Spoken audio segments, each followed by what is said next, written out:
Hello, everyone, and welcome back to another episode of Elevate with C&M Coaching. My name's Maggie. Thank you so much for joining us here today.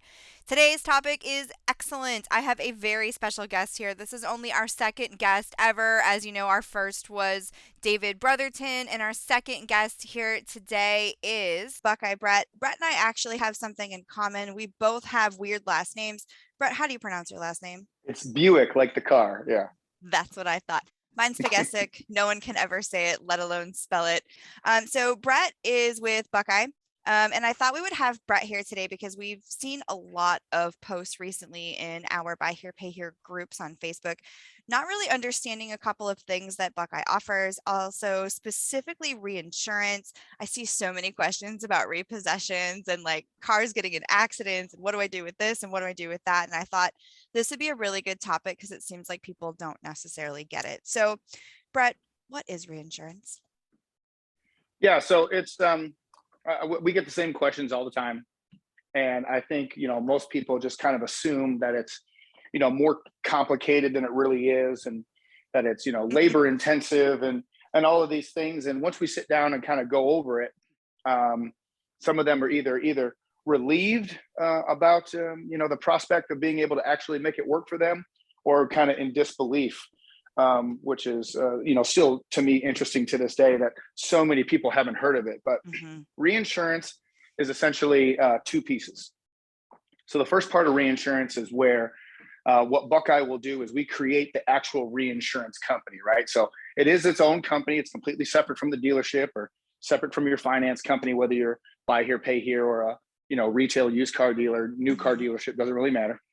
And once we create that company, the second piece of the puzzle is obviously creating the products that are going to be the ones that particular dealer wants to take advantage of. And a lot of times we see they're kind of specific to the dealer, because with reinsurance, a lot of these products are highly customizable. Yeah, that's awesome. So who, in your opinion, probably the answer is everyone, because when somebody says to me, who needs training? My answer is always everyone. Who needs it? Why does someone need reinsurance? Reinsurance is I would say for almost everyone, right? There are a couple of instances where people have I've advised them kind of to start doing something different, but it's a pretty rare occasion. It's usually for people who are really just getting started and don't know, they can't answer enough questions about their business for me to even create the right stuff for them. And so usually with those people, we kind of we limp in and we'll start providing more basic consulting before we go jumping them into a reinsurance company. But for the most part, the majority of dealers qualify for reinsurance because in most situations they're already doing it, right? So they're already doing all the things that they could reinsure.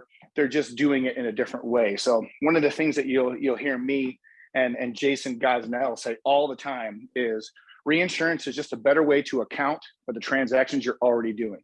So we have seen a surge in used car retail lately, not our buy here, pay here business, which is kind of our core business, but the used car dealer. And what we found is that almost all of them, whether on purpose or just because their salespeople are doing it, right, have that, hey, if anything happens in the first 30 days, let us know, we'll take care of it. Yeah, absolutely. And they're standing behind their vehicle, right? And it's because they're worried about Facebook leads. It's because they understand that things are missed in reconditioning and they want to just do right by the customer.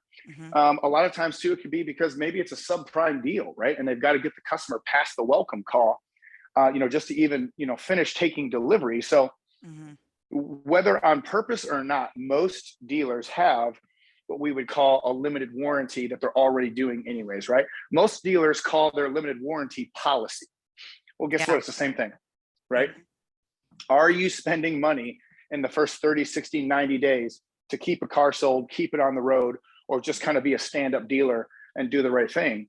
And the answer for 95% of dealers is yes, I am. So you could create a limited warranty, which is going to kind of really lay out what's covered in black and white, still gives the customer that peace of mind, and you can monetize that. Say, hey, I'm going to charge myself, $200, $300, $400, depending on your inventory, and kind of set that money aside for repairs I know I'm going to do anyways. Right. And when you do that inside of a reinsurance company, you get all the additional benefits because having a reinsurance company is obviously very tax advantageous, which is why we work really closely with, dealers and their CPAs to make sure that we're, they're getting the maximum benefit out of that. For sure. So it's more like an accrual for policy work that you're going to do, but instead of getting hit at it, in one big chunk, you're kind of sprinkling it over every single deal. Yeah. And then other things like service contracts. Yep. Service contracts for dealers are wildly frustrating because the costs are all over the place. Yep. They don't all cover things, right? So you sell a service contract, you convince the customer to take it, and then they end up denying the claim anyway. So guess who ends up fixing it? Well, goes right back to the dealer. He ends up doing it. So when you take things like a limited warranty and a service contract, you say, you know what? Rather than having a policy account and rather than sending money to a third party and arguing with them, what if there was a better way where I could bring all these things in-house and turn what is traditionally just a true expense to a dealership into an actual, revenue stream by using this reinsurance company, where I can put all this money and all this premium into this account. And while it sits in there, because that money is at risk, it's not taxable. And that's usually this point where the light starts to come on for the dealers, because you start saying things like, what do you do when this happens? They're like, oh, I just end up fixing it. I'm like, okay, so you have a limited warranty. I'm like, well, yeah, I guess I do. Right, you know what I mean? yeah. And they swear they don't when it gets started. Like, no, I don't do that. I sell all my cars as is. Well, 10 grand a month in policy says you have a limited warranty, so maybe there's a better way. And same thing with the service contracts. Most of these dealers know that their loss ratios, the warranty company or the service contract company, rather, they're making money off you. So you could be making money off yourself. And that's the whole deal, is meeting with the dealer, finding out the things that he's already doing and then saying, hey, what if there was a better way to do this? And it turned into like a long-term wealth generating tool, or access to capital for your business, or the opportunity to invest money in other things. And then the wheels start to turn and they'll start asking questions. And that's usually when we can put something together. My husband is a mechanic, and so I learned very quickly how unpredictable vehicles can be. We bought a brand new Volkswagen. This was long time ago, 2002 or something, and we took it on its very first road trip and went to go turn on the wipers, and they didn't work, and it was pouring, and we had to pull over and buy Rain-X. I mean, stuff like that happens to brand new vehicles, let alone pre-owned vehicles. And here what at C&M coaching, when we're writing scripts and things like that, that's one of the first things I always ask them is, tell me about your warranty. And there are a lot of people who say, well, we do like a 30-day money back guarantee. And it sounds like if somebody's going to offer things like that, then their best bet would really be to just kind of contact you guys and find out more about, your product, because it sounds like they're pretty much already doing something similar, just not the smartest way possible. Yeah, and that's all it is, and the same thing is true for our buy here, pay here dealers, or lease here, pay here dealers, or the finance companies that we do business with. It's like, okay, car insurance is expensive. Yeah. We know it can be unaffordable for our customers.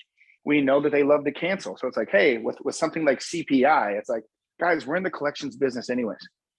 Why are we acting as collectors for somebody else when we could offer the customer CPI, bring the insurance in-house, make it more affordable, and take control of the collections so we can protect the portfolio and again, generate new revenue streams. And when you bring some of these things in-house, and when you start to create, customized warranties, which are given away, or service contracts, which are sold, and you talk to the dealer about what types of issues they're having, and you say, hey, this program could fix that. And if we did it this way, that could solve your problems. It ends up going really well. And, one of the things that I laugh about, because this point was made to me, right? Because in my dealerships, I used to not do any of this stuff, right? My dad opened his first dealership in 1994 and didn't start reinsurance until 2007, right? So we're just as guilty as everybody else for not knowing about it. And one of the things that was said to us was, hey, let's say you got a great customer and they kept their full coverage insurance and they wrecked the car. Okay. What do you do? Well, we file an insurance claim. How long does that take? Oh, good Lord. Who knows? 3, 4, 5 weeks. Okay.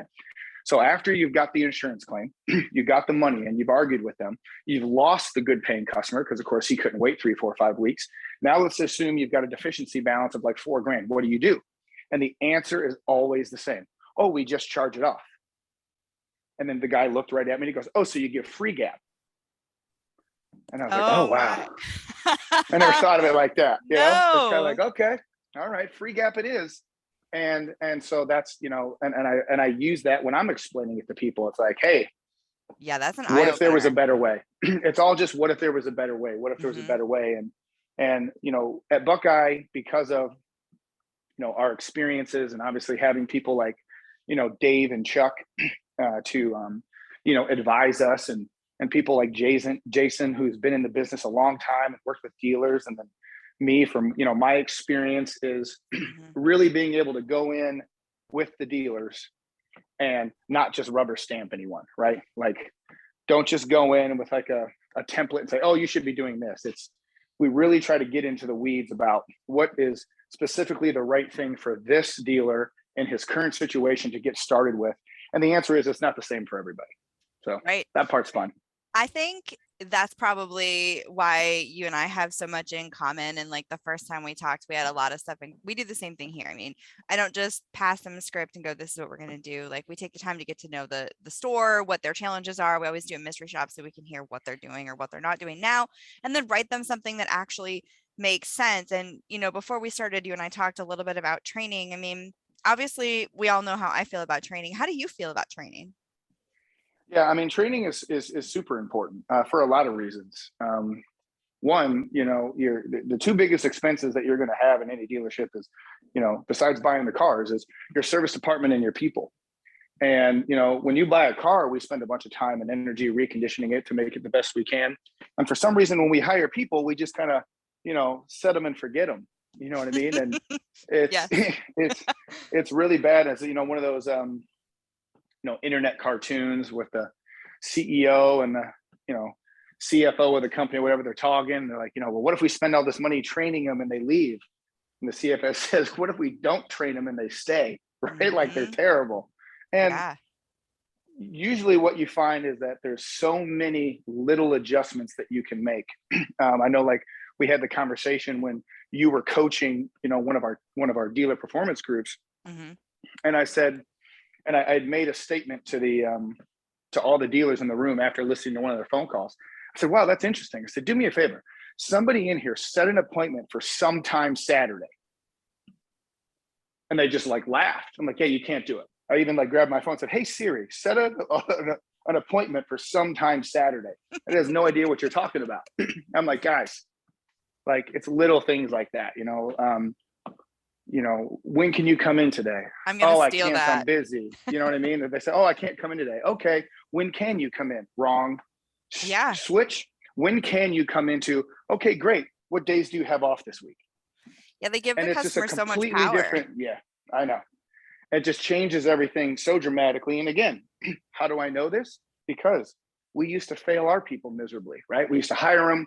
We'd go out and we'd get the kid from Best Buy, and we hired the kids from Enterprise and T-Mobile, and we did the whole, wow, this is the best server I've ever had, and you bring them in and you set them up in the dealership, and you think to yourself, like, all they need is personality. And I mean, that's true.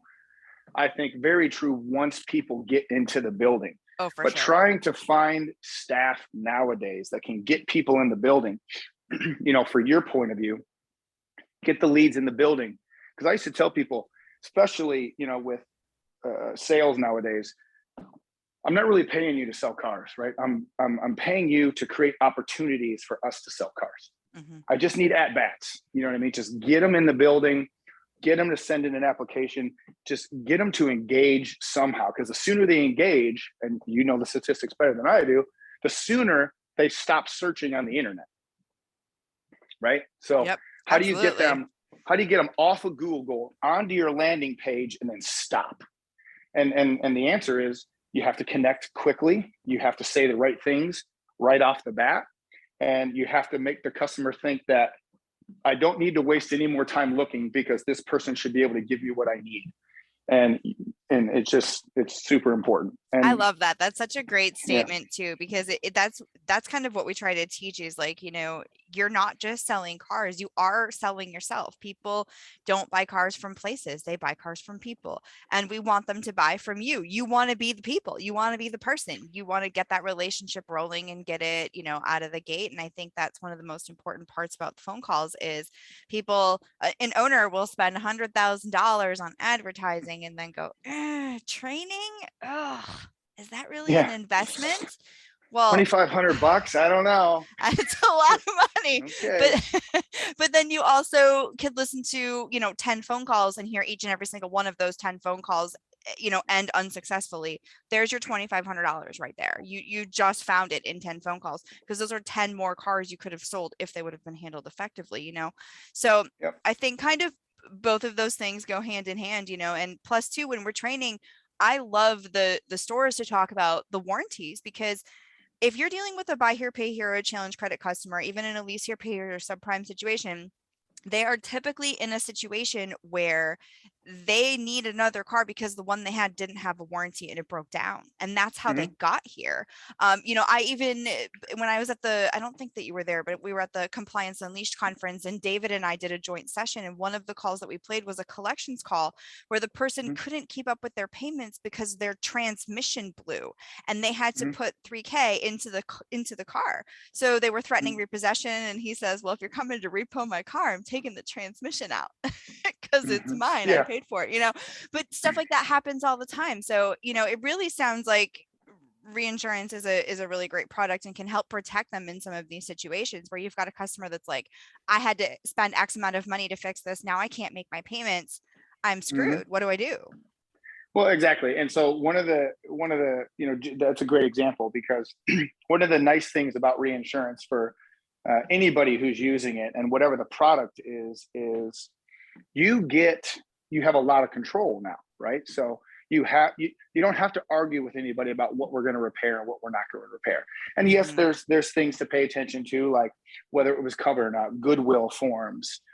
There's a lot of training that I do to explain to people how to use a warranty and a service contract and CPI for that matter, to retain that good customer.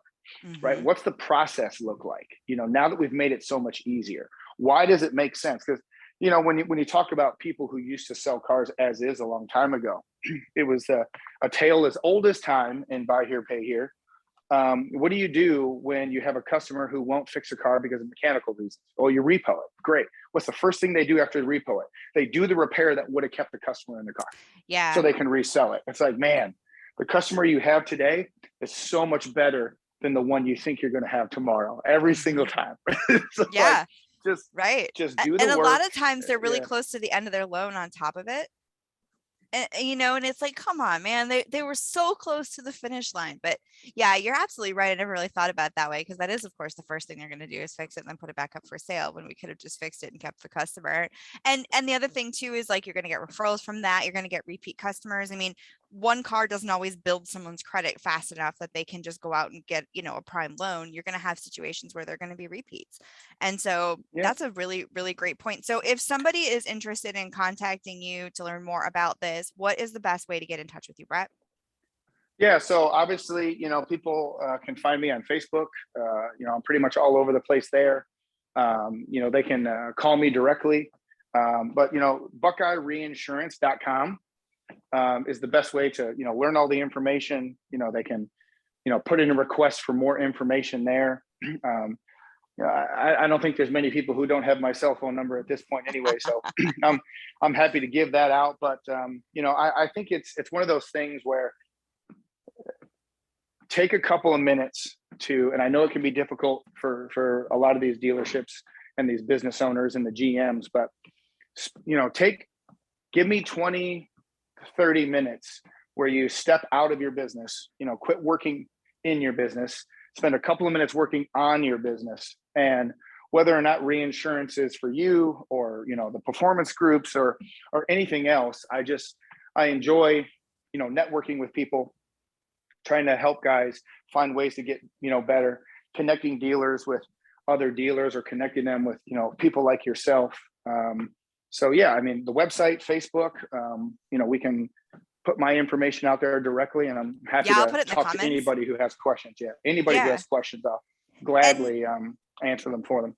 Buckeye offers some other products as well, right? Yeah, product wise, there's, Buckeye, as far as anything you can think of that you could do in a dealership, and a couple of things that most people probably haven't even thought of, are opportunities for people to take what is, money they're sending to a third party now and start writing those checks to themselves. Yep. On the other side of that, we also have our own administration company. So for the clients who want us to, we can actually handle the phone calls for them. Recently, we got into the, mid-sized and heavy truck market. We actually own Truck Masters now. So anybody who's out there doing, commercial type stuff or selling, heavy equipment, we've started to do a lot of business with those dealers. And obviously we have the performance groups, and performance groups are, I don't know, probably the single best way for a dealer to get from point A to point B without having to make all the mistakes himself, right? I think right. The whole part of a 20 group is to get into a room with a whole bunch of guys in non-competing markets who are like you or who you want to be like, and just talk about your businesses, right? It's a no filter, face-to-face. What are you doing? And it's great to see some of these groups, they get along so well. They talk all the time. They absolutely call each other out on their BS. Yes. I've been in group, and I know you have. I've been in groups where, the guy will start complaining about something, and somebody will be like, you want to know what? You've been complaining about it for 3 years. You haven't done anything about it. If you're not going to change, nobody wants to hear it. Yeah. And they hold they hold each other accountable, and they're just so gracious with the information, and they share. And, quick story for us was, we were part of a 20 group, for our franchise, for our new car stores, and then obviously, for our buy here, pay here's. And I just, I was young, and of course I knew everything, and I was sure my father was wrong. So I was like, hey man, we got to go to these groups. And long time ago, we joined the Lead'em groups back in the day. And Chuck Bonanno was our moderator, and we were in there with a whole bunch of dealers who I'd never heard of before, and most of who I've now come to idolize. So, and I remember going in that room and thinking like, man, I've got 7 locations. We're making all this money. Delinquency and charge off is good. Like, this is going to be great. And we weren't in there once we started going over things 2 hours. And I felt like I had absolutely nothing to contribute. Oh no. I was in a room full of guys who had forgotten more than I could have ever known at that point. And it was one of the single most humbling and intimidating environments I'd ever been in. And it was our first meeting, right? So we were trying to be impressive and gain information and asking questions, and we genuinely wanted to get better. And then they have to vote whether or not you get to come into the group. Yeah. We got voted in. And on the way home, my father and I both looked at each other like, what were these guys thinking? Like, they're pitying us, But we never left. We never left one of those meetings without something to take home. And I mean, we got better every single time. Every single time we got better. And then some of those guys are still friends to this day. Some of those guys are clients now.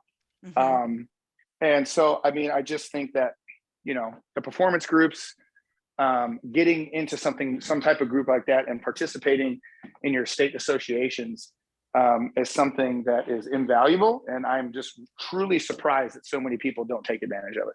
Yeah, especially the state associations. We've started doing some of the state conventions as well. And I spoke at TIADA, and it was pretty funny. I started my session, and then all of a sudden people kept running into my room and flailing their arms in the back of the room. Bill Elizondo comes in, and he's having a heart attack in the back. I'm like, what's the problem here, guys? Turned out my audio was playing in all 5 breakout sessions simultaneously. So not just the people in my room were listening to my presentation, but everyone at the convention was listening to it. And it was Not so funny at the time, but definitely funny now, because even if you didn't want to hear me speak, apparently you got to anyways. But the state associations, I think, are really important because you really need to support your own state. And I like how some of the states do two together, like North and South Carolina just hold one. I think Mhm. that's really great, and they draw a lot of attention. But there's also a great opportunity for continuing education and just learning new things like marketing. And also, I know you guys typically have a booth at most of those conventions. Are you going to be in Austin next month? Are you coming? I know you were on So the fence about the super yep, forum. I am engaged with one of our clients during that same time period, and he is trying to decide if he wants to go. So if he goes, we will change our meeting to another day, and I will be there. If he chooses not to go, then he has kind of already spoken for me, so I will be there to see him. But I do Yeah. know that Buckeye will be on hand, and with his as busy as we've been lately, and with the commitment that we had to support all of the state associations Hmm. because of the good work that they do. And it's been really exciting to see, obviously Texas does a great job. Hmm. Um, It was a Georgia great does a show. great job. Hmm. Virginia has really been, kicking butt lately. The Carolinas is working really hard. Ohio, Michigan, Mississippi.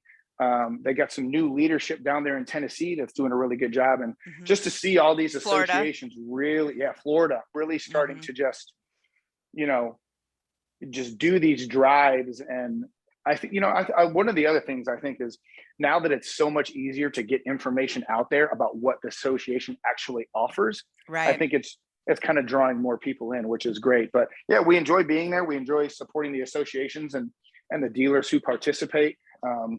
It's a way for us to educate. It's a way for us to support current clients, meet new ones.